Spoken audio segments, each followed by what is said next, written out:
Good evening students, welcome to modern 24/7। Start करते हैं BD 204 योग शिक्षा का यूनिट सेकंड। ठीक है, अगर चैनल पर नए हैं तो आप चैनल को प्लीज़ सब्सक्राइब कर लीजिए और बेल आइकन को प्रेस कर दीजिए। ठीक है, चलिए देखते हैं क्वेश्चन क्या कहता है आज। नेक्स्ट क्वेश्चन 139 क्वेश्चन मैं करा चुका हूँ, 140वां क्वेश्चन है। गीता में यम के अंग बताए गए हैं 12 अंग बताए गए हैं। महर्षि पतंजलि ने कितने यम बताए हैं? महर्षि पतंजलि थे, उन्होंने यम के अंग बताए हैं 5 अंग बताए हैं। अहिंसा के प्रकार कौन कौन से होते हैं? अहिंसा के प्रकार कौन कौन से होते हैं? तो उपयुक्त सभी अहिंसा के प्रकार हैं: शारीरिक अहिंसा, मानसिक या बौद्धिक अहिंसा और वाचिक अहिंसा। किन तत्वों में एक रूपता होना ही सत्य है? तो मन में, कर्म में, वचन में। उपयुक्त सभी हो जाएंगे राइट आंसर। उपयुक्त सभी हो जाएंगे राइट आंसर। नेक्स्ट है आपका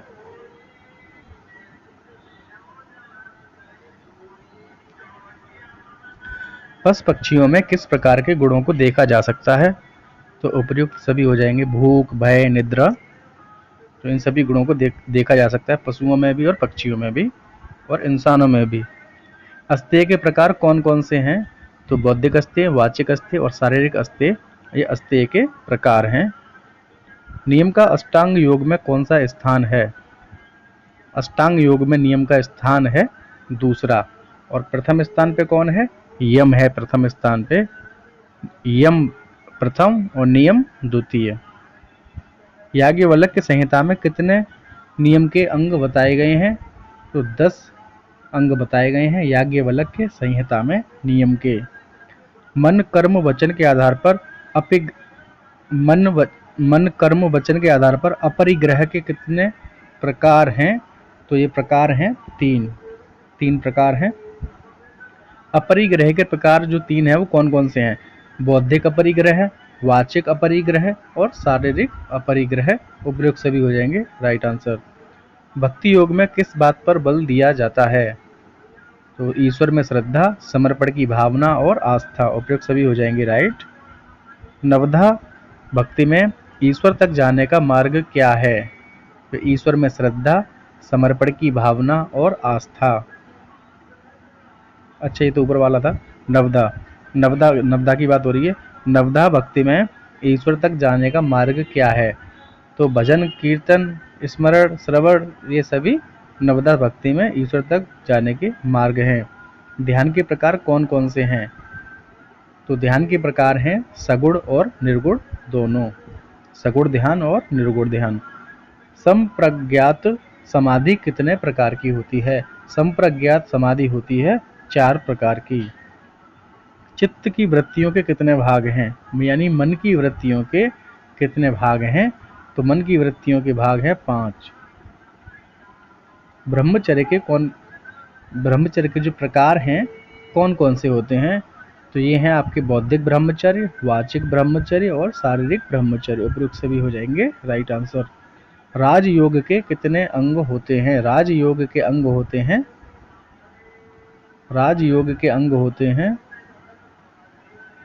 8। फर्स्ट यूनिट में भी आया था ये। राजयोग बहुत इंपॉर्टेंट है। राजयोग का चौथा अंग कौन सा है? चौथा अंग है प्राणायाम।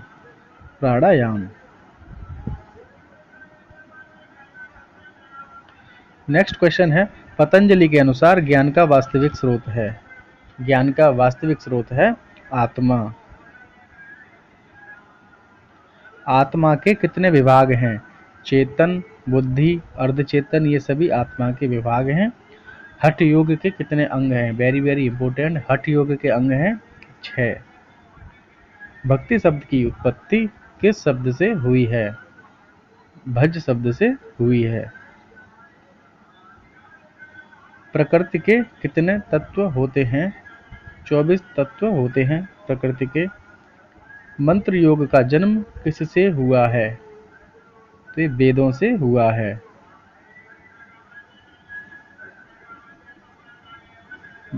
श्रीमद् भागवत व विष्णु पुराण के अनुसार भक्ति कितने प्रकार की होती है? श्रीमद् भागवत और विष्णु पुराण के अनुसार भक्ति होती है 9 प्रकार की। भक्ति कौन कौन सी होती हैं? सकाम भक्ति, निष्काम भक्ति, अपार व पार शक्ति। उपयुक्त सभी शक्तियाँ भक्तियों के अंतर्गत आती हैं। मन कितने प्रकार के होते हैं? मन होते हैं 2 प्रकार के। स्वाध्याय का तात्पर्य क्या है? आत्मचिंतन या मनन करना या विचारों की शुद्धता। उपयुक्त सभी राइट हैं आपके तीनों।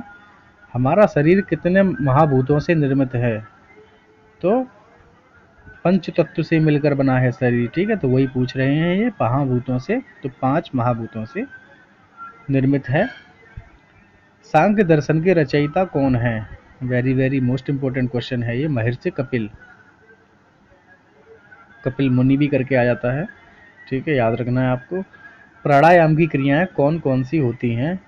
सांस को अंदर खींचना, सांस को फेफड़ों में रखना, फिर सांस को बाहर छोड़ना, तो ये प्राणायाम की क्रियाएं हैं। उपयुक्त सभी। पुरुष की स्थितियां कौन कौन सी हैं? बंधक, मुक्त और चेतन, सभी स्थितियां हैं। नेक्स्ट क्वेश्चन है,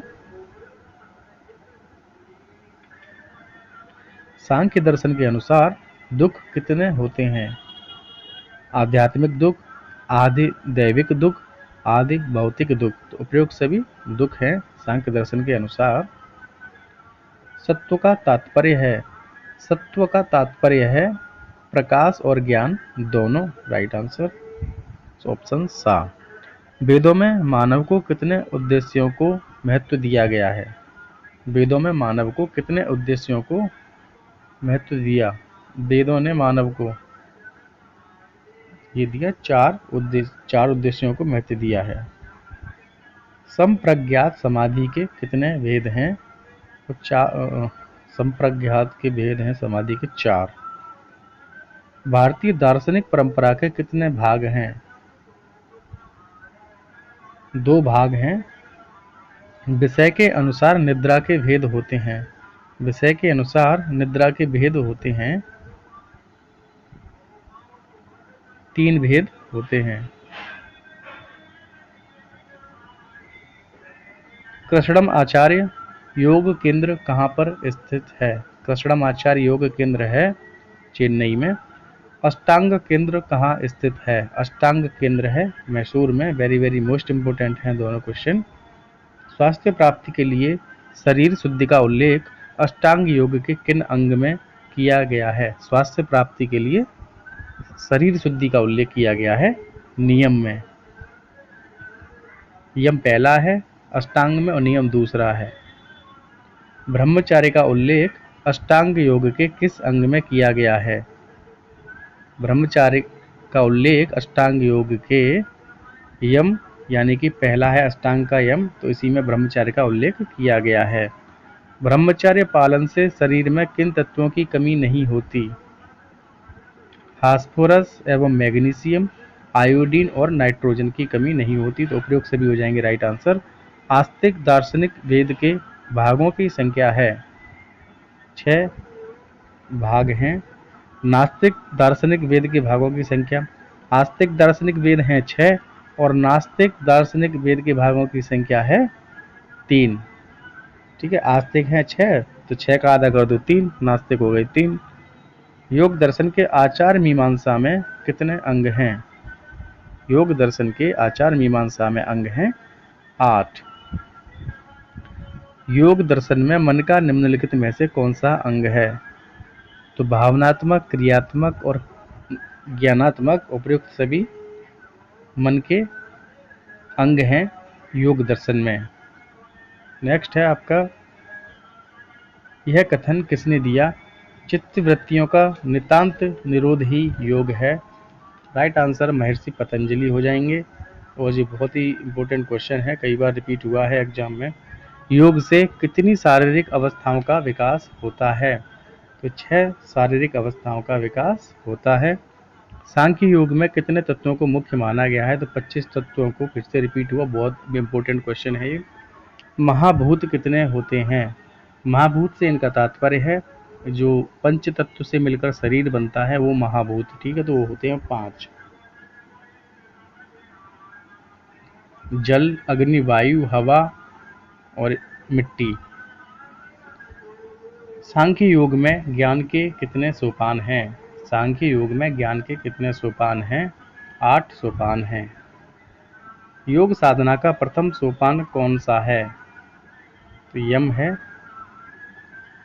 यम से तात्पर्य है, तो उपयुक्त सभी हो जाएंगे, कर्म संयम, वचन संयम और मन संयम।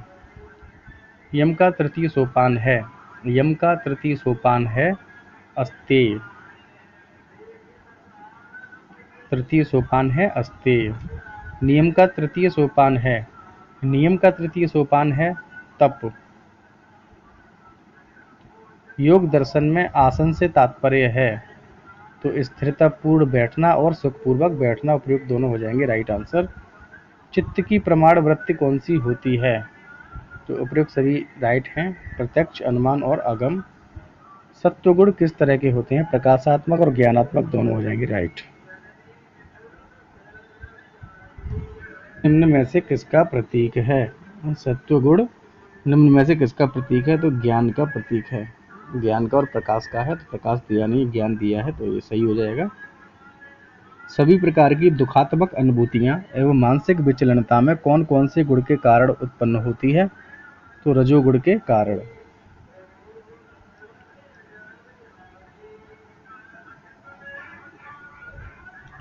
निम्न में से कौन सा सत्वगुणी व्यक्ति के लक्षण हैं? तो सारे लक्षण हैं, आप लोग देख लीजिए। निम्न में से कौन से रजोगुणी व्यक्ति के लक्षण हैं? तो इसमें भी देखिए उपयुक्त सभी हो जाएंगे, राइट आंसर। और नीचे दिया है क्वेश्चन आपका, निम्न में से कौन से लक्षण तमोगुण व्यक्ति के नहीं है? तमोगुण व्यक्ति के नहीं है, तो उपयुक्त सभी, राइट आंसर।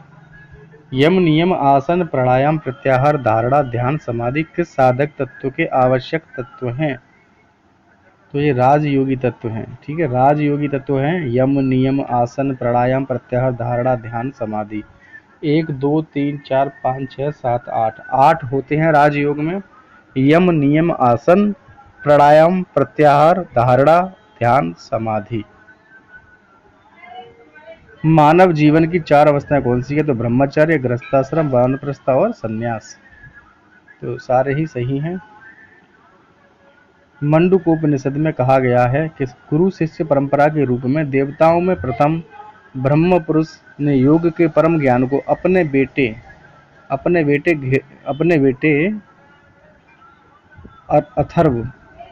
अथर्व को सिखाया। घेरंड संहिता में षडकर्म, आसन, मुद्रा, प्राणायाम, प्रत्याहार, ध्यान, समाधि के विवरण हैं। इसके लेखक हैं घेरंड ऋषि। महर्षि पतंजलि का कौन सा दर्शन प्रसिद्ध है? पतंजलि योग दर्शन, ठीक है। 4 वेदों में से किस वेद में संगीत के बारे में कहा गया है? तो राइट आंसर हो जाएगा सामवेद। वेदांग कितने प्रकार के होते हैं? वेदांग होते हैं 6 प्रकार। अथर्ववेद में सम्मिलित विषयों से इनमें से कौन सा नहीं है? तो सैनिक शिक्षा नहीं है, बाकी नृत्य, संगीत, गायन अथर्ववेद में विषय हैं, लेकिन सैनिक शिक्षा नहीं है। अरण्यक का क्या अर्थ होता है? तो अरण्यक होता है जंगल। अरण्यक होता है जंगल। घेरंड संहिता का रचनाकाल किस शताब्दी में हुआ है? घेरंड संहिता 17वीं शताब्दी से संबंधित है। सांख्य दर्शन के प्रणेता कौन से मुनि हैं? तो यह कपिल मुनि। मंत्रो हटोलयो राजयोनिता भूमिका क्रमात् एक एवं चतुर्ध्यायम महायोगे विधीयते से का क्या अर्थ है? तो अर्थ है आ सही और बा गलत, ठीक है। ये वाला सही है लेकिन ये वाला गलत है, तो ये वाला सही है। श्री अरविंद घोष की दार्शनिक कृतियां कौन कौन सी हैं? अरविंद घोष की कृतियां पूछी जाती हैं। तो देखिए सारी की सारी अरविंद घोष की कृतियां हैं। द मदर, दिव्य जीवन, सावित्री, यौगिक साधन, उपयोग सभी हो जाएंगे राइट। अरविंद घोष का जन्म हुआ था 15 अगस्त 1872। इंपॉर्टेंट है। अरविंद घोष से क्वेश्चन आता है, पद्म आसन को करते समय क्या सावधानी बरतनी चाहिए या किन लोगों को नहीं करना चाहिए? तो साइटिका और काक्सिडिनिया और मेरुदंड से जो प्रॉब्लम है तो उन लोगों को नहीं करनी चाहिए। कपालभाति की क्रिया सामान्यतः करनी चाहिए 15 से 20 बार। आत्मा है अपरिवर्तनशील। पुरुष को क्या कहा जाता है? पुरुष को कहा जाता है कारण। कौन सा दर्शन योग दर्शन के अत्यधिक समीप है? तो वह है सांख्य दर्शन।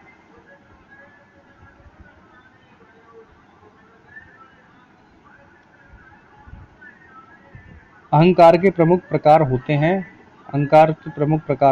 3। निम्न में से कौन से तथ्य मन की वृत्तियों से संबंधित हैं? तो उपयुक्त सभी राइट आंसर हो जाएंगे। देख लीजिए, योगश्चित वृत्ति निरोधा यह परिभाषा है। योगश्चित वृत्ति निरोधा यह है योग सूत्र की परिभाषा है। योग संबंध में मिथ्या धारणा है। तो शरीर में दर्द रहना, धमनियों का चढ़ जाना योग सन्यासियों के लिए, तो ये गलत धारणाएं हैं योग के संबंध में, ठीक है। तो उपयुक्त सभी हो जाएंगे राइट। अष्टांग योग के प्रतिपादक थे महर्षि पतंजलि।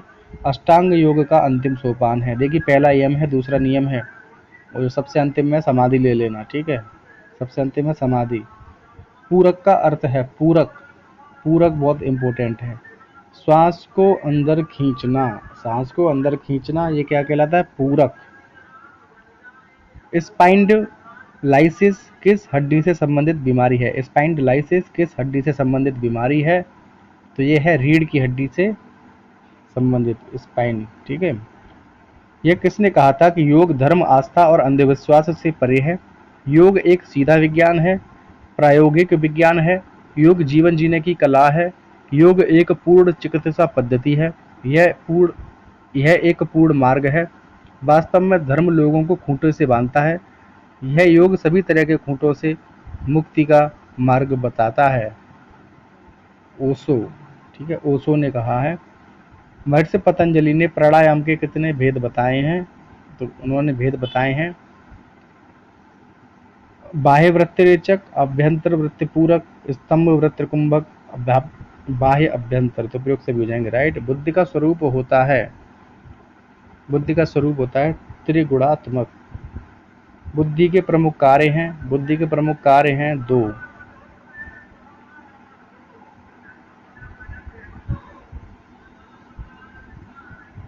स्वास्थ्य शब्द का अर्थ है स्वयं की स्थिति, स्वमें स्थिति, आत्म स्वरूप में स्थिति। तो यानी कि ये हो जाएगा आपका स्वास्थ्य का स्वमें स्थिति, स्वमें स्थिति। निम्न में से कौन सा स्वास्थ्य संबंधित कथन सही है? तो उपयुक्त सभी देख लीजिए आप, सही हैं ये। स्वास्थ्य केवल रोगों अथवा अपंगता की अनुपस्थिति ही नहीं है, बल्कि यह एक पूर्ण शारीरिक, मानसिक एवं सामाजिक कल्याण की स्थिति है। स्वास्थ्य की यह परिभाषा निम्न में से किसकी है? तो यह परिभाषा है विश्व स्वास्थ्य संगठन WHO, वर्ल्ड हेल्थ ऑर्गेनाइजेशन। निम्न में से कौन सी विशेषता स्वास्थ्य की है? उपयुक्त सभी विशेषताएं हैं स्वास्थ्य की। निम्न में से शारीरिक स्वास्थ्य का अर्थ है शारीरिक क्रियाओं की समानता तथा शारीरिक तंत्रों की सामान्य कार्य क्षमता शारीरिक स्वास्थ्य का अर्थ है। निम्न में से मानसिक स्वास्थ्य का अर्थ है व्यक्ति की संपूर्ण समन्वित क्रिया को दर्शाता है मानसिक स्वास्थ्य। निम्न में से सामाजिक स्वास्थ्य की विशेषता है तो अपनी भूमिकाओं का सही निष्पादन, परिस्थितियों से उचित समायोजन और उत्तरदायित्व की पूर्ति। उपयुक्त सभी हो जाएंगे राइट। निम्न में से आध्यात्मिक स्वास्थ्य की परिभाषा कौन सी है? तो पहली ही आध्यात्मिक स्वास्थ्य की परिभाषा है आध्यात्मिक स्वास्थ्य वह अवस्था है जो व्यक्ति के ईश्वरीय सत्ता से संबंध को स्पष्ट करते हुए जन कल्याण की ओर अग्रसित होने की स्थिति को स्पष्ट करती है। नेक्स्ट है क्वेश्चन, आयुर्वेद के अनुसार निम्न में से स्वास्थ्य का लक्षण है, तो उपयुक्त सभी लक्षण हैं।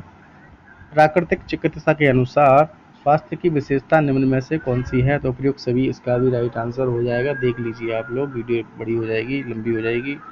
आधि का अर्थ है आधि, आधि का अर्थ है रोग का सूक्ष्म रूप, रोग की मानसिक स्तरीय सूक्ष्म स्थिति, रोग का प्राथमिक स्वरूप, तो उपयुक्त सभी हो जाएंगे राइट। आदि की उत्पत्ति होती है, आदि की उत्पत्ति होती है मानसिक स्तर पर। मनोमय कोश में क्लेशों के जमाव के कारण रोग का सूक्ष्म स्वरूप जन्म लेता है, जिसे कहा जाता है, जिसे कहा जाता है, जिसे कहा जाता है, क्या कहा जाता है, जिसे कहा जाता है आधि। आदि का अन्नमय कोश या स्थूल शारीरिक स्तर पर बीमारी के रूप में प्रकट होने को कहा जाता है व्याधि। ठीक है, आदि और व्याधि में अंतर समझ लीजिए। योग के अनुसार रोगोत्पत्ति के मूल कारण हैं, तो ये उपयुक्त सभी, जैसे क्लेशों का मनोमय स्तर में जमाव, आदि, ठीक है, चित्त विक्षेप, कर्म आशय या वासना, ठीक है, तो इनसे रोग उत्पन्न होते हैं। सत्व गुण निम्न में से किसका प्रतीक है, ज्ञान का प्रतीक है, ज्ञान का और प्रकाश का। रिपीट हो गया फिर से क्वेश्चन, सभी प्रकार की दुखात्मक अनुभूतियां एवं मानसिक विचलनता निम्न में से कौन से गुण के कारण उत्पन्न होती हैं, तो तमोगुण के कारण। निम्न में से कौन से लक्षण सत्वगुणी व्यक्ति के लक्षण हैं, तो उपयुक्त सभी हो जाएंगे राइट। नेक्स्ट है, निम्न में से कौन से लक्षण रजोगुण व्यक्ति के लक्षण हैं, तो इसमें उपयुक्त सभी हो जाएंगे राइट। निम्न में से कौन से लक्षण तमोगुणी व्यक्ति के लक्षण हैं, देखिए फिर से रिपीट हो गया क्वेश्चन, ये भी उपयुक्त सभी। विश्व स्वास्थ्य संगठन के अनुसार स्वास्थ्य के चतुर्थ पक्ष का नाम है आध्यात्मिक, WHO के अनुसार है, ठीक है, आध्यात्मिक चतुर्थ पक्ष। योग शास्त्र में मानसिक रोगों को कहा जाता है, क्या कहा जाता है, आधि। मानसिक वाले होते हैं उनको कहा जाता है आधि। योग शास्त्र में शारीरिक रोग जो होते हैं, शारीरिक शरीर से संबंधित रोग को व्याधि कहा जाता है। मानसिक रोग होंगे, ठीक है, मेंटली जो बीमारियां होंगी तो उन्हें कहेंगे आधि, और शारीरिक होंगे शरीर से संबंधित उन्हें कहेंगे व्याधि। निम्न में से आधि के दो भाग हैं, कौन से हैं वो भाग, सामान्य एवं सार। सामान्य व्याधि उत्पन्न होती है, सामान्य व्याधि उत्पन्न होती है वातावरण के साथ अंतरक्रिया में असंतुलन के कारण। सार व्याधि संबंधित है, सार व्याधि संबंधित है पूर्व जन्म के संस्कार के साथ। नाड़ियों में प्राणों के असंतुलन तथा अव्यवस्था के कारण उत्पन्न होता है। कुजीर्णत्वम, कुजीर्णत्वम, अजीर्णत्वम, अतिजीर्णत्वम, उपयुक्त से भी हो जाएंगे राइट। त्वम त्वम है सारे। निम्न में से कौन सा आदि एवं व्याधि की अवधारणा को स्पष्ट करता है, तो इसका भी उपयुक्त सभी राइट आंसर है, ठीक है, तो ये राइट हो जाएंगे उपयुक्त सभी। निम्न में से कौन सा तथ्य सही है, तो उपयुक्त सभी देख लीजिए, आप पढ़ लीजिए, सभी सही हैं। निम्न में से कौन सा अपान वायु का कार्य है, तो शरीर से मलों का बाहर निकलना तथा अंग को गति एवं शक्ति प्रदान करना, राइट हो जाएगा आपका ऑप्शन आ।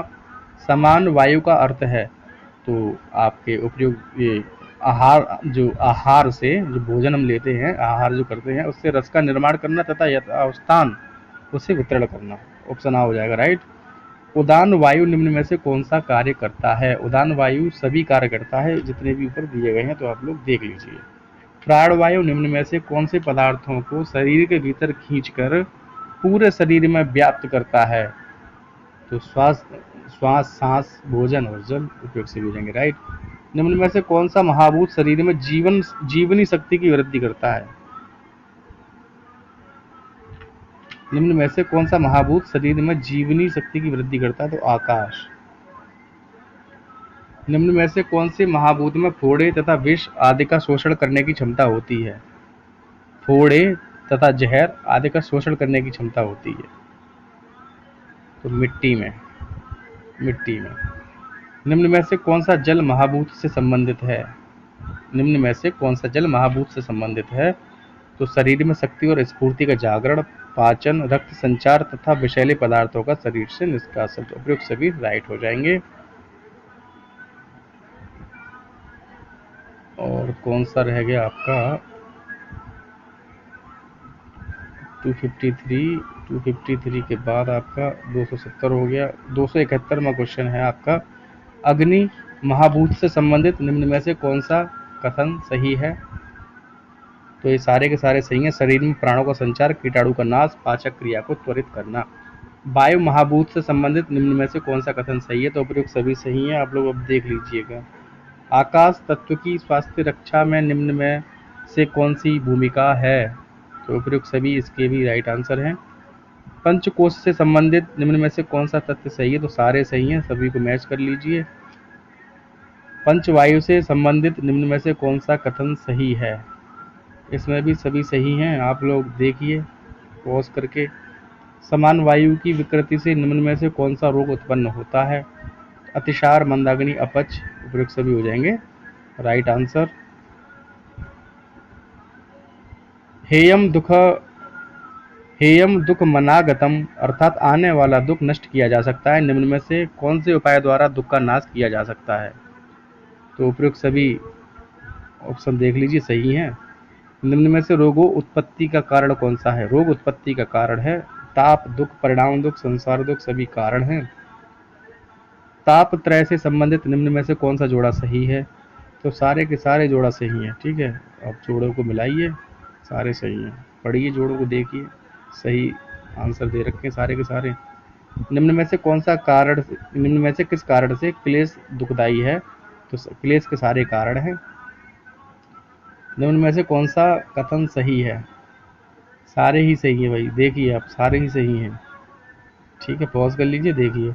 निम्न में से स्वास्थ्य पर विपरीत प्रभाव डालता है? द्वेष, घृणा, राग को कहते हैं आसक्ति, अस्मिता को कहते हैं अहंकार। तो उपयुक्त सभी हैं राइट। निम्न में से कौन सा जोड़ा सही है? सब सही है भाई, सब सही है। देखिए आप, वीडियो लंबी हो रही है काफ़ी, आधा घंटा होने वाला है। मानसिक एवं संवेगात्मक अस्वस्थता के कारण निम्न में से कौन सा है? तो उपयुक्त सभी। संशय, स्त्यान, भ्रांति दर्शन या मिथ्या ज्ञान का निराकरण होना संभव है